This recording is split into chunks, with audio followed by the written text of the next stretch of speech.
Adapun seluruh bumi satu bahasanya dan satu logatnya. Maka berangkatlah mereka ke sebelah timur dan menjumpai tanah datar di tanah Sinear. Lalu menetaplah mereka di sana. Mereka berkata seorang kepada yang lain, "Marilah kita membuat batu bata dan membakarnya baik-baik." Lalu bata itulah dipakai mereka sebagai batu dan gala-gala sebagai tanah liat. Juga kata mereka, "Marilah kita dirikan bagi kita sebuah kota dengan sebuah menara yang puncaknya sampai ke langit. Dan marilah kita cari nama, supaya kita jangan terserak ke seluruh bumi." Lalu turunlah Tuhan untuk melihat kota dan menara yang didirikan oleh anak-anak manusia itu. Dan ia berfirman, "Mereka ini satu bangsa dengan satu bahasa untuk semuanya. Ini barulah permulaan usaha mereka. Mulai dari sekarang, apapun juga yang mereka rencanakan, tidak ada yang tidak akan dapat terlaksana. Baiklah kita turun dan mengacau balaukan di sana bahasa mereka, sehingga mereka tidak mengerti lagi bahasa masing-masing."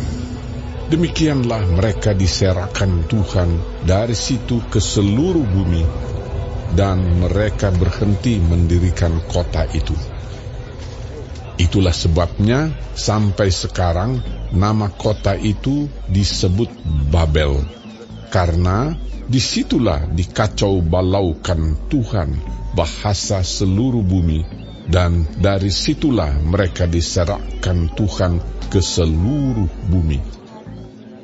Inilah keturunan Sem.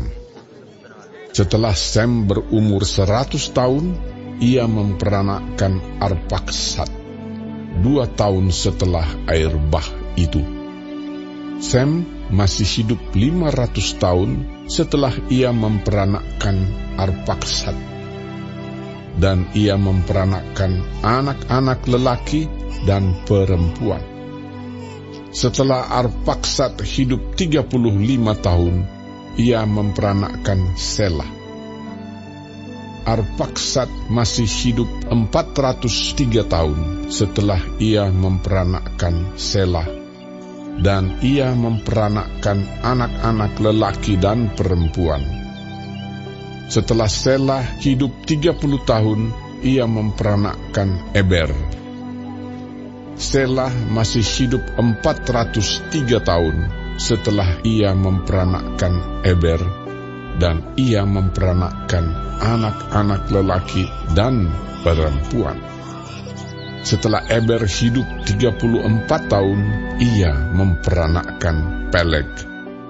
Eber masih hidup 430 tahun setelah ia memperanakkan Peleg, dan ia memperanakkan anak-anak lelaki dan perempuan.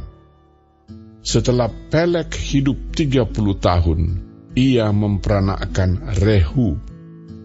Peleg masih hidup 209 tahun setelah ia memperanakkan Rehu, dan ia memperanakkan anak-anak lelaki dan perempuan. Setelah Rehu hidup 32 tahun, ia memperanakkan Seruk. Rehu masih hidup 207 tahun setelah ia memperanakkan Seruk, dan ia memperanakkan anak-anak lelaki dan perempuan. Setelah Seruk hidup 30 tahun, ia memperanakkan Nahor.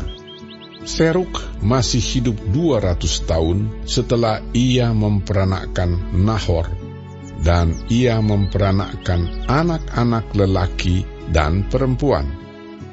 Setelah Nahor hidup 29 tahun, ia memperanakkan Terah. Nahor masih hidup 119 tahun setelah ia memperanakkan Terah, dan ia memperanakkan anak-anak lelaki dan perempuan. Setelah Terah hidup 70 tahun, ia memperanakkan Abram, Nahor, dan Haran. Inilah keturunan Terah. Terah memperanakan Abram, Nahor, dan Haran. Dan Haran memperanakan Lot. Ketika Terah ayahnya masih hidup, matilah Haran di negeri kelahirannya di Ur Kasdim. Abram dan Nahor kedua-duanya kawin. Nama istri Abram ialah Sarai, dan nama istri Nahor ialah Milka, anak Haran ayah Milka dan Yiska. Sarai itu mandul, tidak mempunyai anak. Lalu Terah membawa Abram anaknya, serta cucunya, Lot, yaitu anak Haran, dan Sarai menantunya, istri Abram, anaknya. Ia berangkat bersama-sama dengan mereka dari Ur Kasdim untuk pergi ke tanah Kanaan. Lalu sampailah mereka ke Haran dan menetap di sana. Umur Terah ada 205 tahun, lalu ia mati di Haran.